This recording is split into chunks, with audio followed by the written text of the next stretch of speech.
본 방송에서 제공하는 투자 정보는 투자 판단에 대한 조언입니다. 방송에서 제공하는 주식의 가치, 가격 상승 및 가격 하락에 대해서는 방송사에서 보장하지 않습니다.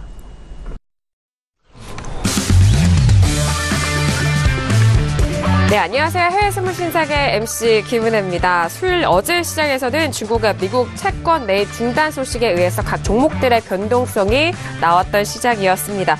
자, 오늘은 목요일인데요. 오늘 시장에서는 어떤 이슈가 영향을 미치게 될까요? 이전부터 계속적으로 중점적으로 기다려온 ECB의 12월 의사록 정도가 되지 않을까 싶은데요. 자, 오늘도 2시간 동안 저희 신세계와 함께 하시면서 해외선물 전략 꼼꼼하게 챙겨가 보시길 바라겠습니다. 자, 오늘도 신세계 여러분들이 참여하실 수 있는 방법 활짝 열어놓고 있습니다. 전화와 문자 그리고 유튜브 실시간 채팅방을 통해서 의견 남겨주실 수가 있습니다. 전화 주실 때는 서울전화 02-3154-2611번, 2612번 두 대의 전화가 준비되어 있고요. 문자 보내실 때는 샵 0082번으로 보내주시면 저희 마스터님과 함께 실시간 상담도 도와드리도록 하겠습니다. 또 저희 방송을 TV뿐만 아니라 유튜브로 시청하고 계신다면요. 채팅방을 통해서 더욱더 편리하게 의견 남겨주실 수가 있습니다. 유튜브 들어오셔서 서울경제TV를 검색을 하시면 바로 시청 가능하니까요. 오늘도 유튜브도 많은 활용해보시길 바라겠습니다. 원래 신세계 일부에서 제공된 정보는요. 투자 판단에 대한 조언입니다. 해당 상품의 가치와 수익률을 보장하지 않는다는 점 다시 한번 고지 도와드리도록 하겠고요. 또한 저희 프로그램은 자본시장 통합법을 준수하고 있습니다. 1:1 투자 상담과 유사수신행위, 무인가 영업행위, 불법 대여 계좌 홍보 및 가입 권유 등 이런 모든 불법 사항에 대해서 엄중하게 금지하고 있다는 점 또한 다시 한번 유의해 주시길 바라겠습니다. 자, 오늘은 목요일 저녁입니다. 어제 저희 원유재고 발표 오랜만에 또 함께 중계를 도와드렸는데요.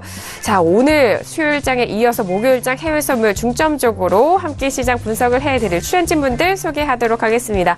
자, 주식과 코인 그리고 해외 선물까지 모두 총망라한 해설위원님이십니다. 김정철 해설님 나오셨습니다. 어서 오세요. 네, 안녕하십니까. 네, 일단 해외 선물 시장에서 많은 변화가 있었는데, 최근에, 약간 이런 변화들과 함께, 그 다음에 비트코인이나 암호화폐 시장도 많은 변화가 있는데요. 이런 변화들을 좀 쉽게 분석하는, 그런 자료들을 많이 준비해가지고, 항상 방송에 임하도록 준비를 하겠습니다. 네, 알겠습니다. 자, 오늘도 기대 많이 해주시길 바라겠고요.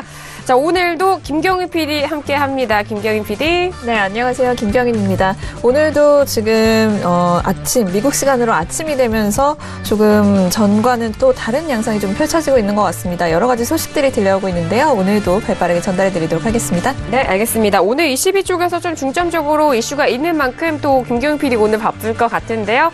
오늘의 김경인 PD 활약도 많은 기대해 주시길 바라겠습니다. 자, 그리고 무엇보다도 오늘 2시간 동안 해외 선물 전략 중점적으로 짜드릴 마스터님 소개할 시간인데요. 오늘의 마스터를 먼저 화면 통해서 소개합니다. 해외 선물 신세계 정식 오픈! 검색창에 서울경제TV 홈페이지를 검색하신 후 홈페이지 우측에 신세계 배너를 클릭.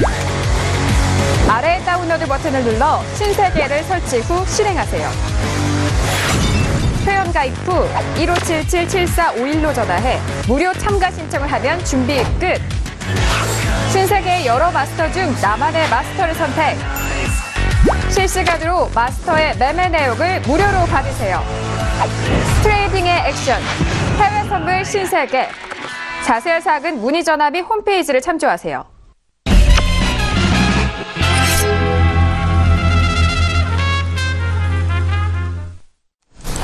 네, 오늘 함께할 마스터는요, 매번마다 여러분들에게 가장 똑똑한 해외 선물 전략과 수익 내주시는 분이십니다. 박노준 마스터님 나오셨습니다. 어서오세요. 반갑습니다. 네, 안녕하세요. 네. 일단은 날씨가 굉장히 추운데요. 너무 춥죠. 밖에는 날씨가 굉장히 추운데, 일단은 항상 여기 오면은, 그 신세계에서는 항상 해외 선물 거래에 정말로 집중해야 될 시간 아닙니까? 그래서 여기는 굉장히 열기가 가득한 것 같습니다. 그래서 이 열기를 등에 업고, 오늘도 열심히 여러분과 달려보도록 하겠습니다. 네, 알겠습니다. 자, 저희 또 회사에 오고 서울경제TV 오시고 또 스튜디오 안에만 오시면은 또 호끈 날아오르시죠. 또 정신이 네. 굉장히 또 네, 맑아지고 맞아요. 집중력이 또 여기 오면 굉장히 더해집니다. 네, 맞습니다. 아주 정말 저희 스튜디오 강력한 매력이 아닐까 싶은데요. 이제 오늘 이렇게 박노준 마스터님 모시고 2시간 동안 해외 선물 전략과 시장 중점적으로 짜드리도록 하겠습니다. 자, 지금 현재 시간 이제 11시가 막 지나가고 있는 상황인데요. 현재 시장 흐름 먼저 살펴드리도록 하겠습니다. 시장 시세 보시죠. 자, 일단 어제 지수에 대한 부분은 이 시각에 하락으로 출발을 했습니다. 본장 역시 하락세로 출발을 했는데요. 하지만 막판에 장 마감에는 상승으로 돌아선 상황이었습니다. 자, 현재 구간도 상승 쪽으로 방향 잡아가고 있는데요. S&P 500은 2753.25포인트로 0.09%의 상승세입니다. 자, 그리고 나스닥도 함께 보시죠. 나스닥은 어제 음봉으로 마감이 됐지만요. 현재 이 시각 구간은 상승으로 방향 잡아가면서 6,684.50포인트입니다. 자, 그리고 유로도 볼까요? 자, 오늘 ECB 쪽에서 의사록도 나오고 각종 이슈가 집중되어 있는 상황인데, 자, 오늘 강한 상승과 강한 반등으로 이어갑니다. 1.20845달러로 0.73%가 넘는 상승세 이어가고 있는 상황이고요. 자, 그리고 골드도 함께 보시죠. 자, 골드 어제장의 큰 변동성과 상승 돌파 시도는 했습니다만 좀 아쉽게도 꼬리로 마감이 된 상황인데, 자, 오늘을 다시 반등 이어갑니다. 1322달러까지 올라가면서 0.45%의 강보합권이고요. 자, 그리고 어제 수요일장에 원유 재고 발표가 있었던 크루드 오일은 오늘 다시 추가적인 상승 이어갑니다. 63.82달러로 0.50% 상승세라는 점 현재 시세 다시 한번 살펴드렸습니다. 네, 일단 지수에 대해서는 나스닥과 S&P 모두 상승으로 이어가고 있고 유로 FX도 오늘 큰 상승 보여주고 있습니다. 골드와 크루드 오일도 역시나 오늘 상승 흐름 이어가고 있는데요. 전 종목에서 오늘 좀 오랜만에 상승 쪽으로 이어가고 있는 상황입니다. 자, 그렇다면은 지금 비트코인 선물 시세는 그와 좀 반대로 빠지고 있는 흐름이죠. 어제장도 14,000달러가 무너진 상태였는데 현재 구간 5% 넘게 빠지면서 13,705달러 선 거래가 되고 있는 비트코인 선물 시세도 살펴드렸습니다. 자, 크루드 오일은 63달러를 돌파하면서 이제 64달러를 앞두고 있는 상황이지만, 자, 비트코인은 우리나라 정부 안에서의 규제로 인해서도 현물 시장도 좀 급등락이 좀 반복이 되고 있고 선물 시세도 계속해서 빠지고 있는 흐름을 좀 연계해서 말씀을 도와드릴게요. 자, 지금 현재 구간 11시 2분 지나가고 있는데 그렇다면 주요 이슈들과 뉴스들은 어떤 이슈가 있는지 김경희 PD 먼저 정리해 볼까요? 네, 먼저 미국 CNBC에서 보도한 소식입니다. 글로벌 증시의 강세 기조가 사상 최장기 동안 이어진 것으로 기록이 됐다라는 보도가 나왔다라고 합니다. 두 번째로는 미국의 12월 생산자 물가 지수가 발표가 됐는데요. 0.1% 하락하면서 월가가 예측한 0.2% 상승할 것이라고 했던 것보다는 하회했다는 점 또 알아주시면 좋겠습니다. 또 다음으로는 JP모건 쪽에서 이야기한 전망치입니다. 아직은 주식을 팔 때가 아니다. 미국이 금리 인상을 한다고 해도 증시가 이를 견딜 것이다라고 전망했다라는 소식이고요. 다음으로는 ING 쪽에서의 분석입니다. 어제자로 블룸버그가 보도했던 소식이었죠. 중국이 미국의 국채 매입을 축소하거나 중단하겠다라고 했던 이 발언에 대해서 오늘 이 중국 쪽에서 이것은 좀 잘못된 뉴스였다라고 해명을 했다라고 하는데요. 이 ING 쪽에서는 어제에 나왔던 이 발언은 빈말이 아닐 것이다라고 굉장히 좀 재미있는 해석을 또 했다라고 합니다. 다음으로는 유니크레딧에서 한 발언입니다. 중국 자금이 국채에서 유로로 이동할 수도 있다라는 이야기를 했다라고 하고요. 다음으로는 조금 전에 공개됐던 ECB 의사록에 대한 내용입니다. 경기가 계속해서 확장을 한다면 올해 초에 선제 안내 변경 가능하다라는 이야기를 했다라고 합니다. 이로 인해서 지금 유로화가 ECB 의사록 발표 이후에 상승을 했다라는 소식도 전달해 드리겠고요. 다음으로는 독일의 국채 수익률입니다. ECB 의사록 발표 후에 역시 상승했다라는 소식입니다.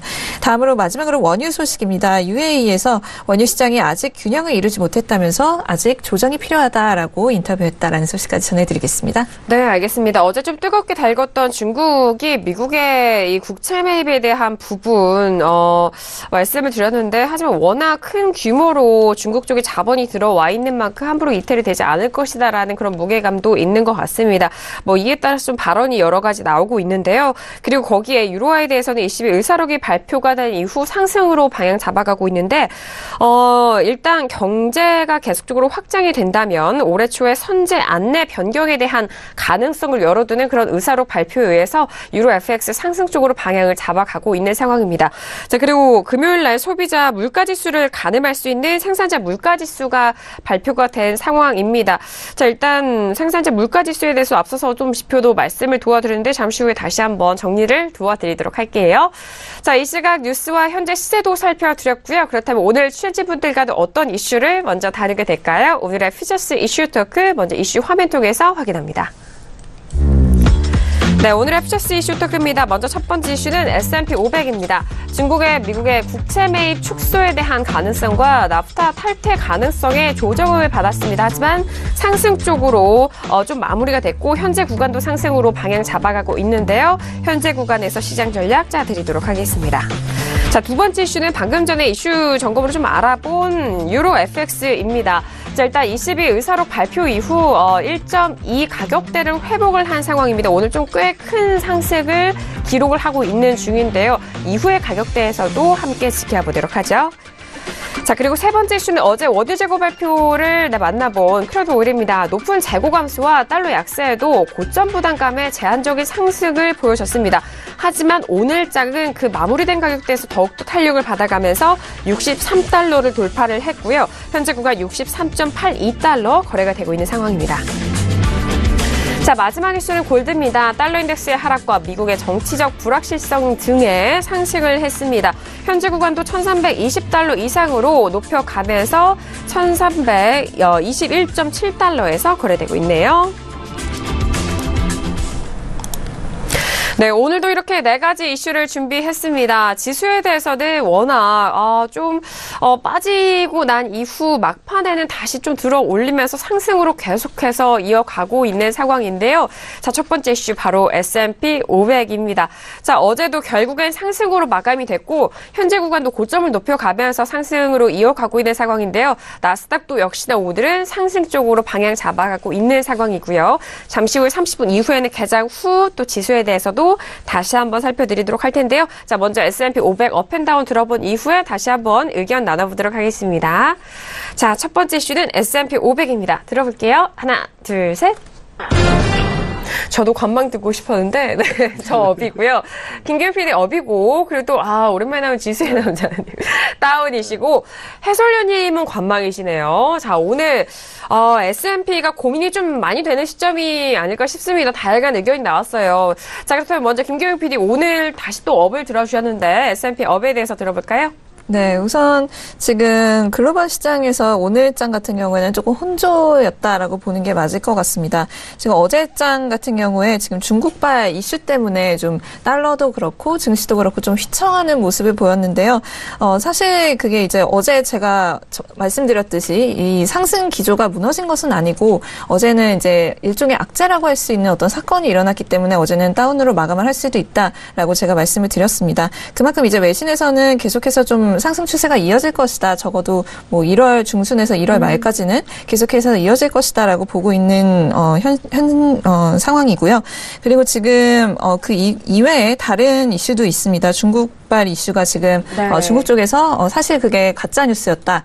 우리는 그런 얘기 한 적이 없다라고 이야기를 했지만 이 말고도 지금 나프타에서 미국이 지금 탈퇴를 하겠다라는 이야기를 하면서 좀 어떤 위기감이 좀 생겨나고 있는 것 같은데 이 부분 때문에 지금 향후 행보에 좀 투자자들이 불안감을 느끼기 때문에 오늘도 살짝 조금 위태로울 수는 있다라고 보고 있지만요. 아직까지는 지금 1월 23일 날에 지금 캐나다에서 그 의논이 열릴 예정이기 때문에 아직은 그게 조금 현실로 다가오기에는 한 10일 정도 남았기 때문에 오늘 같은 경우에는 상승으로 마감을 하지 않을까 싶고요. 지금 오늘은 경제 지표가 몇 개가 발표가 이미 됐습니다. PPI도 나왔고요. 지금 실업 관련한 지표도 나왔는데 조금 이따가 다시 전달해 드리겠지만 또 윌리엄 더들리도 미 경제 전망에 대한 연설을 할 예정입니다. 그래서 오늘 같은 경우에는 좀 굵직굵직한 소식보다는 좀 자잘한 소식들이 많고 보통 이제 투자자들이 기다리는 날이 내일이거든요. 내일 같은 경우에 이제 제가 며칠 동안 계속 말씀을 해드렸던 이 은행주들의 실적이 발표가 됩니다. 그러면서 이제 4분기 실적이 좀 본격적으로 나오기 시작하기 때문에 내일까지는 조금 뭐 뭐 오늘 상승 마감을 하더라도 뭐 그냥 소폭 정도의 상승일 것이다라고 보고 있고요. 지금 종목 이야기를 뭐 개별적으로 좀 드려보자면 지금 델타항공이 오늘 4분기 실적을 발표를 했습니다. 그래서 굉장히 좀 좋은 실적을 발표를 했기 때문에 주가가 굉장히 좀 상승을 하고 있다라는 소식이 들려오고 있고요. 반면에 지금 카메라 관련 회사죠. 코닥이 암호화폐를 런칭하겠다라는 발표를 한 이후에 이틀 동안 거의 200% 가까이 상승을 했는데 오늘 같은 경우에는 조금 약세로 다시 전환을 해서 12% 정도 하락을 했다라는 소식도 들려오고 있습니다.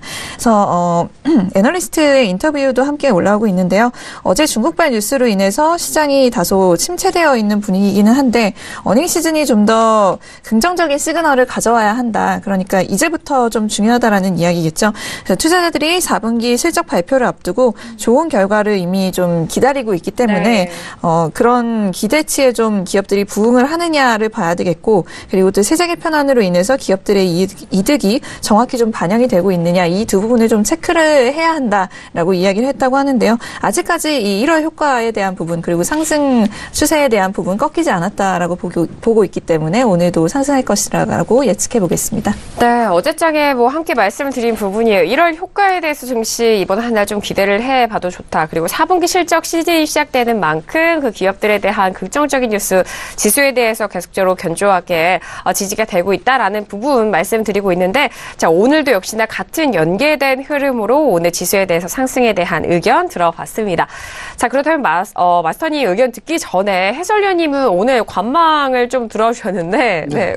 어떤 이유이실까요? 원래는 네. 이제 제가 하락이었잖아요. 네네. 하락이었는데 지금 원래 일주일 뷰로 하락이었는데 중간에 수정하는 뭐 그런 결과라고 볼 수 있겠네요. 그러니까 제가 하락이라고 받는 상황에서 음봉이 나오지 않고 계속 그래도 버티고 있는 모습이 사실상 S&P로 봤을 때는 분명히 아직도 상승 힘은 좀 남아 있는데 제 차트 보시면 아시겠지만 이제 좀 상승할 수 있는 그 폭이 그렇게 많진 않다. 뭐 이렇게 좀 봐줄 수 있겠습니다. 근데 다만 이제 관망이라고 했던 이유는 최근에 이슈가 불거지고 있는 게 연관 관계를 좀 찾아보시면 좋을 것 같아요. 그러니까 저는 조금 알겠는데 네. 연관 관계라는 걸. 그러니까 첫 번째가 뭐냐면 뜬금없이 갑자기 BOJ에서 국채 배입 프로그램 축소하겠다라는 얘기가 좀 나오기 시작했죠.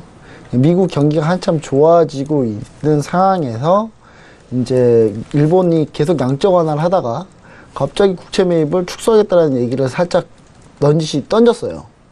던지고 그리고 얼마 지나지 않아서 바로 10일 날 블룸버그 통신에서 블룸버그가 사실 예전부터 우리나라부터 해가지고 우리나라, 일본, 중국의 주로 채권 담당 제가 예전에 채권 딜링 업무를 해봐서 이제 저도 얘기를 드리는 건데 그 채권 담당자들한테 많이 인터뷰를 많이 해요, 가서. 그래서 뭐 인터뷰, 뭐 채권, 왜냐면 미 국채 보유를 좀 많이 한 나라들이 우리나라 비롯해서 일본, 중국, 이 동아시아 3개국이 좀 많이 가지고 있거든요. 그래서 네.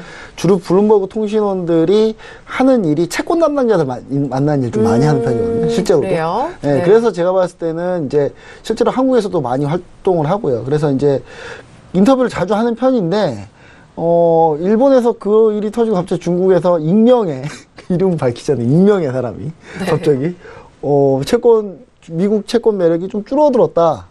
그러면서 채권 투자 계획이 그렇게 예전처럼 뭐 강하지 않을 거라는 뉘앙스를 살짝 비쳤다는 부분인데, 물론 이 부분은 진입하기 필요합니다.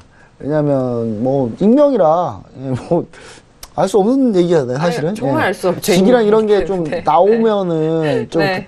이제 그런 게 이제 진짜 정확한 발언이었다라는 걸 알 수 있는데, 물론 블룸버그에서 물론 거짓말로 조장하지는 않았겠죠, 당연히 그렇죠. 주장하지 않았겠지만, 물론 가짜 뉴스라고 막 하는데 가짜 뉴스까지는 아닌데 그냥 개인적인 의견을 필요한 정도, 뭐 이 정도라고 좀 받아들이시면 좋을 것 같지만, 사실상 스탠스와 기조적으로는 딱 맞다 이게. 왜냐하면 지금 보시면은 중국 같은 경우는 사실상 채권을 매입을 줄이면은 가지고 있는 채권 대부분 미국채인데, 그럼 채권 가격이 떨어지겠죠, 당연히. 네. 어제 채권 미국채 10년물 보시면 아시겠지만 크게 밀렸었어요. 네. 그리고 대신 금리는 오릅니다. 왜냐? 내가 미국이 2.2%에 예를 들어서 2% 정도의 우리 채권을 줄게, 2% 이자를 줄 테니 우리한테 돈 좀 빌려줘랑 똑같은 얘기예요. 미국 채권을 그렇죠. 산다는 얘기는. 그렇죠. 미국이 우리가 이자 2% 줄 테니까 돈 좀 빌려줘 이건데, 중국이 계속 예를 들어서 2%에 계속 사갔단 말이죠. 근데 우리 좀 줄일 거야. 그럼 미국이 그러겠죠. 에이, 그럼 2.1% 줄게. 안 사. 2.2% 줄게. 이러면 금리는 오르는 거거든요. 그렇죠. 근데 금리는 오르고 채권 가격이 떨어지는 건데, 그럼 중국이 가지고 있는 이 채권 가치가 점점 자기들이 갖고 있는 가치도 떨어져요. 왜냐하면 채권 평가 자체가 떨어지기 때문에. 네. 그러면 자기들이 채권 가치가 떨어짐에도 불구하고 도대체 왜 미국의 국채를 좀 줄이려고 하느냐라고 하는 부분에 우리가 크게 좀 생각해 봐야 될 거는 이제 달러와의 기조적인 약세 부분이 있어서 크게 실익이 많이 없었다. 네. 지금까지. 그리고 두 번째는 뭐냐면 경제가 성장하는 가운데 미국이 지금 현재 금리 인상 자체가 금리 인상 속도를 미국의 금리 인상 속도를 조금 빠르게 할 필요가 있다라는 생각을 좀 하는 것 같아요. 전체적으로. 왜냐하면 채권 시장 금리가 오르면은 결국은 미국의 기준금리도 사실상 소비자 물가를 계속 보면서 지금 보고 있는데 이 소비자 물가에 눈을 계속 돌리고 있지만 시장 금리는 오른 다음에 거기에 맞춰서 올릴 수밖에 없거든요. 그러니까 시장 금리는 이미 튀어 있는데 기준금리 계속 잡고 있을 수는 없습니다. 그래서 제가 볼 때 그런 트리거 역할을 좀 해줄 수도 있고요. 그 다음에 미국 쪽에서 금리를 올려줘야 달러가 강세가 되면서 지금 현재 중국이 가지고 있는 채권 가치도 또 보호할 수도 있고요. 그러니까 채권을 안 사면서 가치는 떨어지겠지만 달러가 인상되면서 달러가 올라가면서 이 부분에 대해서 가치를 좀 보전하는 그런 플레이를 펼칠 가능성이 높고 그게 전 글로벌적으로 약간 좀 기조적으로 현재 맞닿아 있다. 그리고 지금 다들 생각하는 게 물가 상승률이 안 나오니까 금리를 못 올린다고 하는데 사실상 경기가 좋기 때문에 금리를 올릴 만한 여건은 됩니다. 다만 물가 상승이 안 나온다? 지난 시간에도 제가 이틀 전에도 제가 얘기 드렸지만 전체적으로 필립스 곡선이 이제 안 맞고 있어요. 경제학 이론에서 필립스 곡선만 주구장창 얘기할 수는 없다 이거죠. 왜냐하면 물가 상승이 안 올라오는 거는 스마트한 시대에 소비가 좀 더 스마트해지면서 물가 자체가 안 올라도 되는 분위기로 가고요. 그리고 앞으로 물가가 오를 수 있다는 부분은 뭐냐면 앞으로 물가가 오를 수 있다는 부분은 달러가 약세였기 때문에 그동안 수입 물가 미국이 대부분 다 수입을 하는데 수입할 때 달러를 더 많이 쓴단 말이죠. 그럼 물가가 좀 오를 거고요. 유가가 올랐잖아요. 그럼 앞으로 향후에 소비자 물가는 좀 더 오를 가능성은 있다라는 거죠. 그럼 이제 미국 금리 인상이 기준적으로 조금 더 우리가 예상하는 것보다 빨라질 수 있고 유럽 22 내용까지 여기에 다 겹쳐서 보면 거의 한 프레임으로 다 엮이는 거죠. 그러니까 전체적으로 봤을 때 한 그림으로 봤을 때는 일본에서 먼저 나왔고 중국에서 한번 나오고 올 22에서 선제적으로 좀 대응해야 할 필요가 있다라고 지금 또 22 의사로 나오잖아요. 그러면서 전체적 금리 인상 속도가 우리가 예상하는 것처럼 그렇게 늦게 가진 않을 거다. 예, 그런 기조적인 생각을 좀 해본 다음에 그런 생각을 저만 하는 건 아니고 이렇게 뭐 분석하시는 분들은 뭐 할 수도 있겠지만 그렇게 하신다면은 그 지수에 크게 배팅하기는 쉽진 않다. 뭐 약간 요런 생각을 하면서 네. 중립이다. 이렇게 가고 있습니다. 좀 말이 어려웠나요? 예. 네. 좀 어려울 수도 있는 부분이에요. 왜냐하면 채권 배입에 대한 부분과 채권 수익률 그리고 그 안에 대한 그런 쿠폰 가격까지 좀 해보자면은 정말 좀 어려운 내용일 수도 있는데, 네네. 정책 기조적으로 네. 좀 다 비슷하게 흘러가고 있다. 그렇죠. 금리 인상에 약간 포커스를 다들 맞추고 유동성 축소, 양적 완화 축소를 좀 포커스에 맞추고 있다 다들. 네. 뭐 그렇게 보시면 딱 좋을 것 같네요. 알겠습니다. 자, 금리 인상에 대한 부분과 전 세계적으로 좀 기조가 정책 기조가 양적 완화 축소에 대한 부분으로 좀 압축이 됐다라는 점 기준을 좀 보시고 지수에 대해서는 방향성을 보시면 좋을 것 같습니다. 그렇기 때문에 현재 구간 관망에 대한 의견을 좀 드렸고요. 자, 이어서 저도 오늘 김경희 PD와 같이 좀 업에 대한 의견을 드렸는데 저는 뭐 상승 랠리는 계속해서 유지가 되고 있다라는 뭐 같은 의견 하에서 저는 가격적인 부분을 좀 체크를 해드리고 싶어요.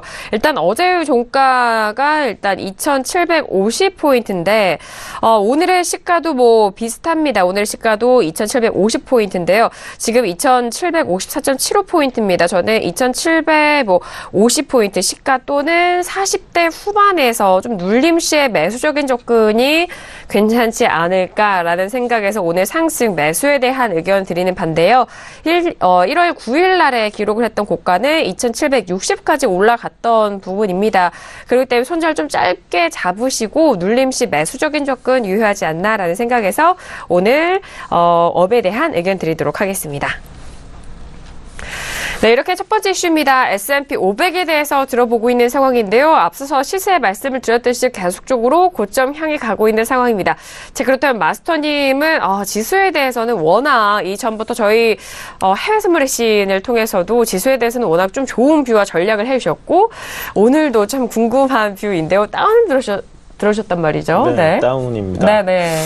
근데 오늘 뭐 한파가 불어서 그런지 좀 오늘 장이 좀 어려운데. 네, 어렵죠. 어려운데, 네. 일단은 지금 유튜브 채팅에다가, 네. 지금 지수 말고, 골드 매수 의견을 좀 말씀드렸고요. 먼저 그래서 브리핑 좀 해드릴까요? 네. 그래서 골드 같은 경우는 지금 현재 1321.5를 찍고 있는데 현재 가격이 네. 일단은 뭐 요 위치부터 분할로 좀 매수를 들어가시면 좋을 것 같고요. 저점 매수인가요? 그러면 현재 구간에서요? 네네네. 현재 구간에서 일단은 뭐 무리 없는 가격이니까 네. 이 구간에서 일단은 매수 좀 들어가시면 좋을 것 같고, 오일 같은 경우도 지금 사인을 좀 드렸는데 지금 63.86이니까 네. 뭐 86에서 지금 뭐 진입을 하시는 분들은 뭐 95까지 지금 일단은 매도 진입을 좀 하시면 좋을 것 같고요. 그래서 일단 먼저 뭐 말씀을 드리고, 지수로 넘어와서 지수가 일단은 지금 뭐 아까 앞서서 말씀해 주셨다시피 뭐 중국에서 이제 미 국채 축소, 일단은 매입에 대한 축소에 대한 뭐 얘기가 나오고, 또 그와 관련해서 또 일단 금리 인상이 이제는 올해로 넘어왔잖아요. 그 부분이 이제 계속 이제 또 부각이 좀 될 걸로 좀 생각이 들고, 그리고 오늘 지금 생산자 물가 지수가 나왔는데 일단은 사실상 예상치보다 좀 낮게 나왔고, 그리고 실업상 청구 건수는 뭐 갭이 큰 건 아니지만 좀 높게 나왔습니다. 그래서 지수에 대한 이제 반영이 있으려면 그래도 좋지만은 않은 거기 때문에 지금 특히나 좀 나스닥 같은 게 벌써 음봉이 나왔어요. 뭐 지지가 되고 올라가긴 했지만 박스권이 좀 나오면서 지지는 좀 명확하게 해주긴 했지만 이 구간대 보통 박스권이 나오면은 네. 뭐 한두 번 나오는 게 아니거든요. 그래서 보통 뭐 짧으면 5일, 뭐 한 7거래일 이 정도로 일단은 박스권이 나온 다음에 다시 상승하면 또 상승을 하거든요. 그러면은 지금 구간에서도 사실상 좀 박스권이 나와야 된다고 저는 보고 있습니다. 왜냐하면 뭐 지표 발표 나온 것도 뭐 그렇게 좋은 건 없었고, 그리고 지금 오늘 뭐 이슈도 아까 뭐 나왔었었고, 뭐 나프타 탈퇴 같은 경우도 나왔었었고, 그러면은 전반적으로 지금은 이제 좀 안 그래도 계속적으로 좀 피로감이 있는 상태에서 좀 뭐 크게 빠지지는 않아도 좀 둔화되는 흐름은 좀 나와야 되거든요. 그럼 우리가 이제 거래를 할 때 오늘 크게 빠진다라고 생각을 해서 거래를 뭐 하는 것보다는 일단 어느 정도 일단 이 중간에 지금 일단 해외 선물 지금 이 시점에서 한 번 정도는 밀려줬다가 다시 들어올렸다가 그걸 반복을 한다고 보면 되죠. 저도 관망을 들고 싶었지만 그래도 여러분들한테 좀 도움을 드리려면 그래도 방향성을 한번 드리는 게 좋을 것 같으니까 네네. 그래서 매도를 좀 뭐 했으면 좋겠다는 의견이고요. 네네. 그러면 이제 벌써 지금 이 박스권을 만들었는데 지금 차트를 보시면 박스권을 만들었단 말이죠. 한 번, 두 번, 세 번밖에 지금 아직 봉이 나오지 않았어요. 그 전 거 차트를 보더라도 일단은 조정 구간이 나오면 일단 몇 거래일 동안에 이 박스 일단 구간을 위아래를 좀 약간 지지대나 저항대를 좀 터치를 좀 하면서 가야 되거든요. 뭐 부근을 간다던가. 그러면 아직까지는 박스 구간이 더 나와야 된다고 지금 생각이 들기 때문에. 그리고 그냥 지금 보시면은 1월 10일 날 지지가 5일선 깨고 내려갔다가 지지를 보이고 지금 살짝 더 올라가고 있지만 원바닥이거든요. 일단 우리가 세밀하게 지금 일봉이라서 그렇지 뭐 한 30봉 이렇게 보면 원바닥에서 그냥 올라가는 것보다는 한 번 정도 다시 내려서 쌍바닥을 만든 다음에 다시 한번 상승을 해줘야 되기 때문에 그래서 일단은 한 번 정도는 오늘 또 밀려줄 것이다. 그리고 골드를 봤었을 때 오늘 골드가 사실상 지수가 그렇게 강한데도 똑같이 원래 반대로 가는 게 맞는데 안전자산 리스크 자산이니까 근데 골드 굴하지 않고 계속 지금 상승해 주거든요. 네. 그렇다면은 골드를 봤었을 때도 한번 밀려주겠다. 뭐 이런 의견입니다. 네, 알겠습니다. 일단 유튜브를 통해서 시청자 여러분들에게 저희가 1부 시작하자마자 또 마스터님이 전략을 말씀해 주셨는데요. 자, 골드 같은 경우에 1321달러 부근에서 매수적 접근으로 좀 계약수를 좀 추가를 하시는 전략으로 말씀해 드렸고, 일단 크루드오일에 대해서는 63.80에서 90 사이의 매도적인 관점 유효할 것으로 보인다라는 전략 먼저 제시를 도와드렸습니다. 자, 시장에 맞춰서 두 종목에 대해서 전략들 좀 함께 가져가 보시기 바라겠고요. 지수에 대해서는 매도에 대한 포지션 박스권 안에서 접근하는 전략도 말씀을 해주셨으니까요. 잘 참고해서 대응해 보시기 바라겠습니다. 자, 이렇게 첫 번째 이슈였습니다. S&P 500에 대해서 다양한 의견 남겨봤고요. 지금 벌써 25분이기 때문에 5분 후에 개장한 후에도 다시 한번 지수에 대한 흐름 살펴드리도록 하겠습니다. 자, 이어서 두 번째 이슈로 바로 넘어갈게요. 오늘의 두 번째 이슈 유로 FX 준비했습니다. 자, 앞서서 김경훈 PD가 또 속보 내용으로 전달을 해드렸던 내용이기도 하고, 유로의 ECB 의사록이 발표된 이후에 상방 쪽으로 방향 잡아가고 있는 상황인데요. 자, 현재 구간에서 가격대 확인하고 다시 한번 업앤다운 들어보도록 하겠습니다. 현재 0.70% 상승한 1.20800달러 거래가 되고 있는 상황인데요. 빠르게 업앤다운 확인한 이후 다시 한번 이야기 나눠볼게요. 자, 들어보도록 하겠습니다. 하나, 둘, 셋. 네. 오늘 마스터님 홀로 다운의 의견이 좀 잘 되는 것 같은데. 자, 마스터님 홀로 다운이고요. 저와 김경훈 PD의 해설위원님까지 모두 업에 대한 의견 확인이 됐습니다. 김경훈 PD가 오늘도 그렇고 이제 좀 다시 업으로 들어온 것 같아요. 돌아온 것 같은데 들어볼까요? 네, 오늘 지금 유로 같은 경우에는 좀 드릴 얘기가 많을 것 같습니다. 네네. 지금 어제자에 제가 전달해드렸던 이 중국발 뉴스에 대해서 오늘 중국 외환 당국이 이게 아니다라고 부정을 했다라는 소식도 전달해드렸는데요. 지금 어제 이 블룸버그 뉴스발 이 보도 이후에 10년국 국채 수익률이 10개월 내 최고치로 상승을 하면서 달러가 좀 하락을 했었습니다. 지금 이 중국 쪽에서의 이제 정정 이 얘기가 나온 이후에 달러가 잠시 좀 회복세로 돌아섰었는데요. 여전히 이 회복세가 돌아온 이후에도 애널리스트들이 달러의 단기 전망에 대해서 좀 우려하는 의견을 냈다라고 합니다. 그래서 투자 심리는 여전히 달러의 하방을 점치는 모습이다라고 이야기를 했다라고 하고요. 네. 달러 매입 요소는 침체되어 있는 것에 비해서 달러 매도와 또 엔 매수 요인은 매우 확실하다. 그러니까 달러는 뭐 아직까지는 계속해서 좀 떨어질 가능성이 높다라고 보는 것이겠죠. 네. 근데 여기에 지금 또 두 가지 달러에게는 좀 악재라고 할 수 있는 일들이 생겨났는데, 지금 트럼프가 나프타, 그러니까 북미 자유무역 협정이죠. 이 나프타를 탈퇴하겠다라고 이야기를 했다라고 하는데, 지금 뭐 이 협정 같은 경우에 미국과 캐나다 그리고 멕시코 간의 무역 장애 요인을 뭐 제거하겠다라고 해서 만들어진 협정이죠. 굉장히 오래된 24년간 지속되어 온 협정이라고 하는데, 트럼프가 지금 대선 때부터 강조해왔던 것이 뭐 Make America Great Again 해서 이제 좀 미국 우선주의를 굉장히 좀 들고 네. 또 강조를 했었기 때문에 이런 나프타로 인해서 더 이상 이제 우리가 손해를 보는 거는 하지 않겠다, 뭐 이런 이야기를 계속해서 해왔었거든요. 하지만 이제 이렇게 될 경우에 이 모든 멕시코 페소 그리고 달러 모두가 좀 타격을 입을 것이다라는 전망적인 기사가 나와 있습니다. 그래서 이 의견에 따르면 이 미국의 보호무역주의가 달러에게는 아무래도 최대 위협이 될 수 있다라고 이야기하고 있는데요. 역시나 달러 변동성의 이 부분이 가장 큰 요인이 될 수 있다라는 이야기입니다.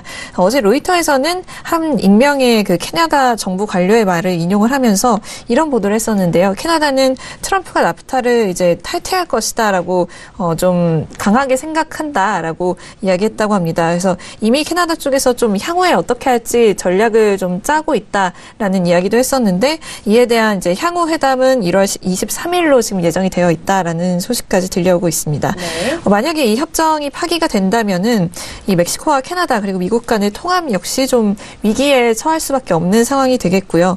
지금 나프타를 좀 지지해 온 사람들은 만약에 미국이 이 무역 협정을 파기하면 상품 가격이 좀 상승을 하면서 무역 전쟁이 발발할 것이다라고 이야기를 하는 반면에, 네. 이 나프타에 좀 비판하는 사람들은 이 협정으로 인해서 미국의 제조업과 노동자들이 이 멕시코로부터 오는 저가의 상품들 부분들로 인해서 좀 손해를 입고 있다라고 주장을 하고 있습니다. 트럼프의 주장 역시 이 비판론자들의 의견과 다르지 않은데요. 만약에 미국이 현재 추진하고 있는 보호무역주의를 지속한다면 달러는 유로와 yen 대비 지속적으로 약세일 것이다. 그리고 최종적으로 좀 기초통화로서의 매력도를 잃을 것이다라는 예측도 있긴 한데요. 아직까지 이제 이 나프타의 향방이 정확히 정해지지 않았기 때문에 좀 시장 역시 좀 혼란스러워하는 상황이다라고 보시면 될 것 같습니다. 그리고 다음으로는 조금 아까 발표가 됐던 22 의사록에 관한 내용인데요. 지금 조금 아까 발표가 돼서 지난해 12월이었죠. 통화정책회의에서 경제가 계속 확장을 한다면 올해 초에 통화정책 견해나 선제 안내 관련 문구가 좀 재논의될 수 있다라는 이야기를 했습니다. 제가 며칠 전부터 계속 말씀을 드리는 게 이 달러의 향방은 사실 미국 쪽의 정책보다는 BOJ나 아니면 ECB의 정책에 달려있을 확률이 높다라고 말씀을 드렸는데 이렇게 좀 예상치 못한 ECB의 약간 폭탄 발언으로 인해서 지금 오늘 조금 전까지만 해도 유로 대비해서 달러가 좀 강세인 국면이었는데 바로 유로가 치고 오는 또 모습을 확인을 할 수가 있었습니다. 그래서 아무래도 지금 채권 매입 종료에 대한 기대감이 생겨나고 있다라고 보시면 되겠고요. 이에 대해서 지금 RBC 쪽의 한 전문가가 또 인터뷰를 했는데 이 의사록에 의하면 단기간에 채권 매입을 더욱 축소할 것이다라는 어떤 의사가 좀 표명이 된 것 같다라고 이야기를 하고 있습니다. 네. 하지만 지금 단기적으로 좀 유로에게 상방으로 열려 있는 자리는 뭐 그렇게 넓지는 않다. 그러니까 상방으로 열린 자리가 좀 제한적일 것이다라고 이야기를 하고 있습니다. 왜냐하면 아직까지는 이제 그냥 던지기만 했을 뿐이지 구체적으로 어떻게 무엇을 언제까지 할 것이다라는 어떤 클리어한 액션이 아직은 나오지 않았기 때문에 그 전까지는 상승을 하더라도 좀 제한적일 것이다라는 의견을 내고 있었고요. 다음으로 이에 대해서 ING 쪽에서는 ECB가 유로화가 1.25달러를 못 넘게 할 것이다라는 이야기도 했다라고 합니다. 그렇기 때문에 좀 유로가 오르더라도 1.25달러 선에 올라오기 전에는 좀 제한적일 것이다라는 점이 많은 지금 애널리스트들의 추측이라고 보시면 되겠습니다. 네, 알겠습니다. 자, 일단 의사록이 발표된 전후로 달러와 유로에 대해서 가격대가 상당히 좀 변한 것 같습니다. 의사록 쪽에서는 이전에 시장 참여자들이 기대했던 반응과는 좀 다르게 좀 강한 발언을 내면서 가격을 움직였는데 하지만 뭐 구체적인 액션이라든지 그 안에 내용이 담겨져 있지 않은 만큼 제한적인 상방에 대한 제약이 좀 보입니다. 그리고 뭐 분석적인 내용으로는 1.25달러를 넘지 못하는 선 안에서 좀 제한적인 부분인 것으로 예상이 되고 있기 때문에 현재 가격대 상방적으로 보신다면은 그 부분도 좀 함께 참고하시면서 보면 좋을 것 같습니다. 자, 이어서 해설위원님의 의견도 들어보도록 하겠습니다. 해설위원님 어떤 의견 주셨죠? 네, 제가 원래 항상 다운이었는데 네네. 어제까지 잘 맞다가 오늘 의사록 나오고 바꿨습니다. 의사록 나오고 바꾼 거예요. 의사록 나오고 바꾼 건데 이제 의사록 전까지는 저는 이제 하방이라고 봤었는데 의사록 나오고 바꾼 이유는 오로지 달러밖에 없습니다. 달러밖에 없는데 사실 일본 BOJ가 일단 그렇게 진행을 해버려서 달러 인덱스를 구성하고 있는 한 축이 엔화가 지금 올라버리고 있는 상황이죠. 그런 부분들 때문에 달러에 대한 악자였는데 오늘 ECB 의사록이 보니까 제가 전 세계 글로벌적으로 지금 양정화 축소 기조로 다시 모아지고 있다 이렇게 좀 얘기를 좀 드리고 있잖아요. 미국의 선택만 이제 남은 겁니다. 이제 다른 데들은 다 지금 축소해보자 우리 좀 그래, 너무 돈이 많이 퍼져 있어서 왜 암호화폐 가상화폐가 왜 뜨는지 한번 생각을 해보십시오. 정책 당국자들이 화폐를 계속 돈을 찍어내고 있으니까 물론 돈을 찍어낸다고 해서 조폐공사 가서 막 찍어내는 건 아니고요. 채권 매입을 막 해주고 있다 보니까 시장에 돈이 많이 풀리잖아요. 그렇죠. 그럼 내가 가지고 있는 월급이 똑같은 월급이 아닌 거예요, 이게. 가치가 좀 적어지는 가치가 거죠. 떨어지는 거예요. 가치가 내 돈 월급이 가치가 떨어지니까 주가가 오르는 겁니다. 주가가 올라 그래서 좋아 이렇게 볼 게 아니에요. 내 돈의 가치도 떨어지고 있는 거예요, 지금 이게. 그 부분도 일부분 들어가 있다는 거죠. 그러니까 지금 사람들이 그거를 본의 아니게 다들 인식하고 있으니까 마음이 급한 거예요. 마음이 급하니까 가상화폐, 암호화폐로 몰리는 겁니다. 그래서 제가 봤을 때는 이런 부분들이 있기 때문에 이 돈에 찍어내는 거에 대해서 이제 부작용들을 서로 인식을 하고 있기 때문에 그 부분에 대해서 이제 서로 좀 의견을 모아보고 있는 건데요.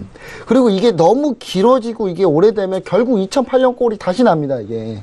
지금 미 국채 금리 장단기 금리 차가 점점 플래티닝 해주고 있고 점점 내려가고 있는데 이거 역전되면 2008년 위기 다시 안 오라는 법이 없어요. 왜냐하면 이거 역전되고 바로 온 거거든요. 그러니까 지금 물론 올해 상반기, 하반기, 중반까지는 역전될 가능성은 없는데 이 흐름 추세로 계속 간다면은 결국은 내년 위험합니다. 상당히. 그러니까 이거를 인지하고 이제 뭔가 좀 축소를 할 때가 된 것 같다라는 생각으로 다들 지금 축소를 해보려고 하고 있어요. 지금 물가 상승이 낮다고 하는데 제가 진짜 3, 4년 전에 밥 먹을 때 5,000원, 6,000원이었거든요. 밥값이. 근데 지금 8,000원, 9,000원 하잖아요. 정확히 보면 물가가 50% 넘게 오른 거예요. 근데 물가 상승률 이걸 반영 못하고 있습니다. 왜 반영 못하냐? 쓸데없는 석탄 같은 거 넣으니까 반영 안 되는 거예요. 아무도 쓰지도 않는. 왜냐하면 물가 상승률이 낮아 보여야 정권 유지에 좋거든요, 다들. 그건 어느 나라가 다 마찬가지인 것 같고요, 제가 봤을 때는. 뭐 우리나라도 뭐 그랬다 그런 얘기는 아닌데, 예, 뭐 우리나라 통계청에서 잘 열심히 하셨겠죠. 예, 근데 뭐 하셨겠지만 뭐 제가 체감하는 건 그렇게 체감이 안 되는데 뭐 어떡해요. 제가 체감하는 거는 당장 밥값 내는데 50% 넘게 오른 것 같은데 나는. 근데 이런 부분들 때문에 사실 다들 그 부작용을 어느 정도 인지하고 어떻게든 좀 채권 축소 좀 하고 싶고, 독일 같은 경우는 상당히 유로존에서 강경하게 재무장관이 좀 어떻게든 좀 줄여보고 싶어 하거든요. 근데 이 부분에 대해서 미국 혼자 지금 엇나가고 있는 거예요. 미국 혼자 달러 약세 만들려고 저 별짓 다 하고 있습니다. 지금 나프타 협정도 탈퇴하려고 그러고. 근데 저는 결국은 이제 역사에서 역사가 반복되는 이유가 역사에서 교훈을 못 얻기 때문이거든요. 예, 교훈을 못 얻을 것 같아요, 저는 미국이. 그래서 결국 미국 때문에 결국 또 경제 또 한번 크게 다운될 것 같은데 그 부분 가기 전에 버블을 즐기는 정도? 요 정도 수준이거든요. 그러니까 제가 봤을 때는 이런 금리 현재 상황으로 봤을 때 이 주변 여건들을 봤을 때는 달러한테는 절대 우호적이지 않다. 제가 달러 반등을 자꾸 얘기 드리는 이유는 지금 반등해야 맞기 때문에 제가 얘기 드리는 거예요. 반등을 해줘야 전 세계적 경기론 좋다라고 저는 얘기를 드리려고 하는데 달러가 안 가니까. 달러가 안 가, 뭐 제가 제 바람대로 모든 게 다 가면 얼마나 좋겠습니까? 제 바람대로 가지 않고 지금 달러가 소폭 올라다가 지금 다른 통화가 다 강해지면서 다른 데서 양쪽으로 축소하겠다는데 뭐 달러 혼자 뭐 밀리기밖에 더 하겠습니까? 근데 다만 달러가 급격하게 더 밀리지는 않을 것 같고, 왜냐하면 달러도 지금 보시면 밑에 지지라인이 있어요. 지지라인이 있기 때문에 추가적으로 더 밀리는 거 쉽지는 않겠지만 어느 정도 계속 트라이는 할 것 같거든요. 그래서 그 부분 때문에 유로화가 추가적으로 조금 오르는 부분들이 좀 있을 거다. 근데 상승폭은 그래 크진 않을 거다. 네. 저는 그렇게 좀 얘기를 드리고 있습니다. 급격하게 상승하니까 오늘 22 의사락 보고 약간 놀란 가슴으로 이렇게 좀 올라오긴 했는데 예, 이게 뭐 지속적으로 크게 오르거나 그럴 것 같지는 않습니다. 그러니까 소폭 조금 회복하는 정도, 정고점 회복하는 정도까지만 가지 않을까. 저는 약간 그렇게 좀 생각을 해보고 있습니다. 네, 알겠습니다. 뭐 김경영 PD와 좀 같은 의견이신 것도 같아요. 제한적인 상승에 대한 부분을 좀 폭넓게 말씀을 도와드렸습니다. 자, 이렇게 두 번째 이슈 유로 FX에 대해서 들어보고 있는데 저도 같은 상승에 대한 의견 드리고 있죠. 오늘 0.71%가 올라가고 있습니다. 이 전전거래일까지의 고점까지 올라오고 있는 상황인데 저는 1.21000선까지, 그리고 그 전에 1월 초반에 기록을 했던 고점까지는 상방 쪽으로 열려있는 부분이 아닐까라는 생각에서 저는 오늘 상승의 의견 보태드리도록 하겠습니다. 자, 그렇다면 마스터님의 의견 바로 들어볼게요. 유튜브에는 좀 유로에 대해서 좀 말씀을 미리 전해드린 것 같은데 네네네네. 좀 맞아 들어가는 것 같아요, 네, 지금. 왜냐면은 그 시점이 또 중요하니까. 네네. 네, 아까 그 1.20825 정도에 일단은 매도 사인을 좀 드렸거든요. 아까 네. 이제 이거 들고 나서 이제 뭐 거의 많이 올라가는 상태니까. 원래는 유로는요, 이 방송 딱 시작할 때 딱 봤는데 조금 전에 이제 봤는데 원래 이제 아마 살짝 시작 전이었을 거예요. 아마 1분 전이 2분 전인지 딱 봤는데 1.20740 정도를 찍고 있더라고요. 네. 아, 이건 추가 상승이 이제 가능하겠구나 해가지고 있는데 이제 뭐 소개 때 얘기를 하려고 했는데 그때 아마 이제 1.20900까지 올라갔어요. 그래서 그 타이밍은 이제 좀 지났다. 그러니까 어느 정도의 추가 상승 타이밍이 있었는데 이제 그게 벌써 위로 이제 제가 봤었던 구간을 이제 갔으니까 이제 상승 갔으니까 단기적인 조정 흐름이 나오기 나오겠구나. 이제 그래서 저는 이제 하락을 들었거든요. 네네. 그래서 지금 그 유로화가 뭐 주봉을 봤었을 때 중기적으로 지금 달러가 계속 지금 이제 하락세를 지금 이제 면치를 못하니까 뭐 엔화나 지금 유로화나 계속 상승 가는 게 맞거든요. 그렇다면 중기적으로 봤을 때는 사실상 더 가는 게 맞아요. 중기적으로 봤을 때는 유로화가 지금 한 1.21, 300 이 정도까지 일단은, 그 상승이 보이고요. 예, 그렇다면은, 거기까지는 일단은 시간이 좀 걸려서 이제 가는 부분이고, 네. 오늘 시세로 봤었을 때는, 일단 저는 단기적인 하락에서 수익을 내자. 예, 지금 매수를 들어가기에는 좀 약간 부담스러운 가격이고, 이미 900을 또 좀 전에 파동이 갔기 때문에, 네네. 이 구간에서 이제 유로를 굳이 매매를 하자면은, 일단 이 부분에서 매도 진입을 해서 어느 정도 밀릴 때, 1.20700, 그 이하로 밀릴 때 쭉 털어내면서 수익을, 단기적인 수익을 내주면은 그래도 그 수익이 무시 못하는 수익이거든요. 그쵸. 예. 그래서, 그런 식으로 이제 매매를 좀 했으면 좋겠습니다. 그래서 이건 사실상 유로는 그러니까 항상 우리가 데이 트레이딩을 할 것인지 포지션 매매를 할 것인지 이 관점에 의해서 중기적이냐 단기적이냐에 따라서 매매 방법이 다 다르기 때문에, 중기적으로는 사실상 이제 상승 라인으로 계속적으로 뻗어나가는 걸로 보셨으면 좋겠고요.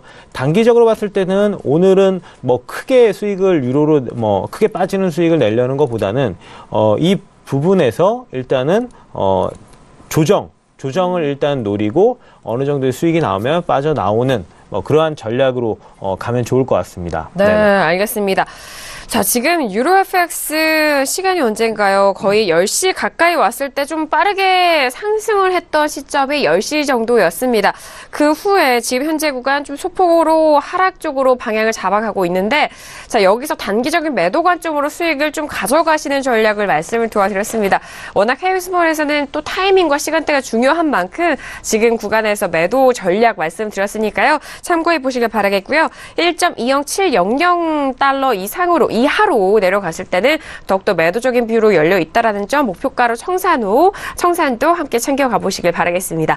자, 두 번째 이슈 유로 FX까지 들어봤고요. 현재 구간 40분이 넘어가고 있는 시간입니다. 오늘의 미국 증시가 개장이 됐는데요. 개장 10분이 지난 상황입니다. 오늘의 개장 소식, 시세 먼저 살펴드리도록 하겠습니다. 시세 보시죠. 자, 오늘의 미국 증시가 개장이 됐습니다. 개장을 하고 10분이 지나간 시각인데요. 현재 S&P와 나스닥은 모두 상승 쪽으로 방향을 잡아가고는 있지만, 하지만 나스닥은 장 초반에 비해서 상승폭이 많이 꺾였습니다. 보합권까지 내려오면서 어제장의 시가와 종가 동일한 상황인데요. 6,681.25포인트로 0.07%의 상승세만 유지가 되고 있는 상황입니다. 자, 그리고 방금 전에 살펴본 유로 FX 다시 한번 가격대 확인하시죠. 지금 하락으로 전환이 되면서요. 아니네요. 제가 정정해 드리도록 하겠습니다. 제가 분봉으로 보고 있었는데요. 0.70% 상승세로 1.20795달러 거래가 되고 있는 상황입니다. 자, 그리고 골드 같은 경우에는 앞서서 마스터님이 초반부터 시작을 해주셨을 때 일단 1321달러 부근에서 매수적인 관점 열어놓고 보시라라고 말씀해드렸는데 1321.5달러 0.32%의 상승세만 유지가 되고 있는 상황입니다. 자, 그리고 크루드오일도 다시 한번 보시죠. 크루드오일은 지금 64.10달러까지 올라가면서 64달러 돌파를 하고 있는 상황입니다. 0.96%까지 상승하면서 거의 1% 가까운 상승세 현재 개장하고 보여주고 있다라는 점 현재 시세 개장 후 살펴드렸습니다. 자, 지금 현재 구간 개장을 하고 10분 지나간 시각인데요. 시세가 조금씩 변화하고 있는 상황이죠. 자, 그렇다면 비트코인은 개장 후 어떻게 변화했을까요? 오늘의 비트코인 선물 시세도 확인하시죠. 자, 현재 비트코인은 이전과 같은 하락세입니다. 5.61%가 빠진 가격대입니다. 13,640달러 선 거래가 되고 있네요. 자, 비트코인은 같은 가격대에서 하락세 지지가 되고 있는 상황이고, 그렇다면은 지금 개장을 했는데 외신 쪽에서라든지 속보 내용 전달해 드리도록 하겠습니다. 김경희 PD. 네, 오늘 본장에서는 3대 지수 모두 상승 출발을 하는 모습입니다. 어제 조금 주춤했던 모습과는 달리 상승 출발을 하고 있는 모습인데요. 외신에서는 이 이유에 대해서 아무래도 4분기 실적 시즌이 이제 이렇게 좀 비공식적으로 개막을 했다라는 어떤 기대감 때문이다라고 보고 있고요. 두 번째로는 어제 최근에 나왔던 그 중국발 그 악재가 좀 해소가 되면서 네. 다시금 좀 상승세로 전환을 했다라고 보고 있습니다. 그래서 지금 오늘 같은 경우에는 두 기업이 어닝을 발표를 했는데요. 델타항공 그리고 이 건축 업체인 KB홈이라는 업체가 둘 다 예상치를 상회하는 이 실적을 발표를 해서 또 주가가 상승 쪽으로 지금 향하고 있다라는 소식입니다.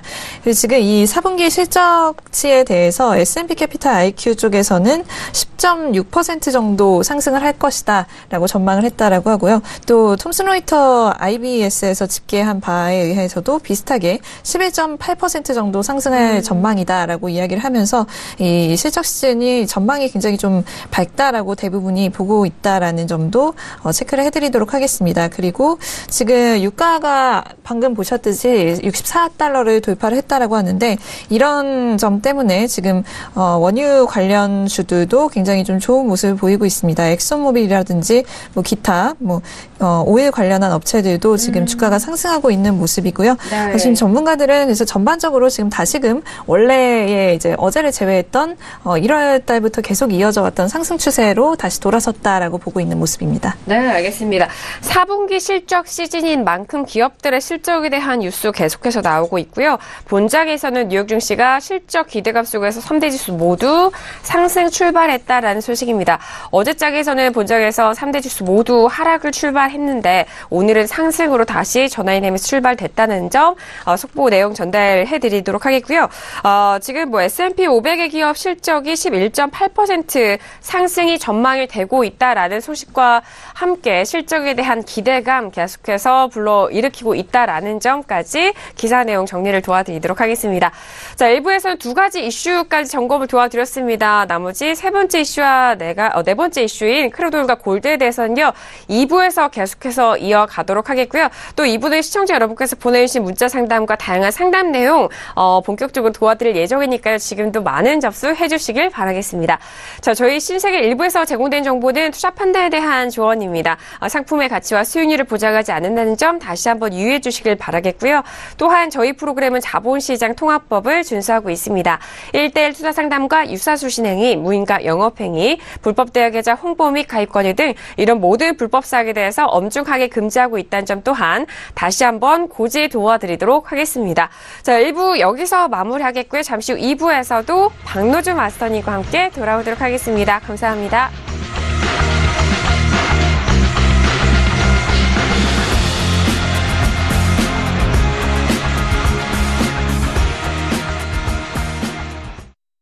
본 방송에서 제공하는 투자 정보는 투자 판단에 대한 조언입니다.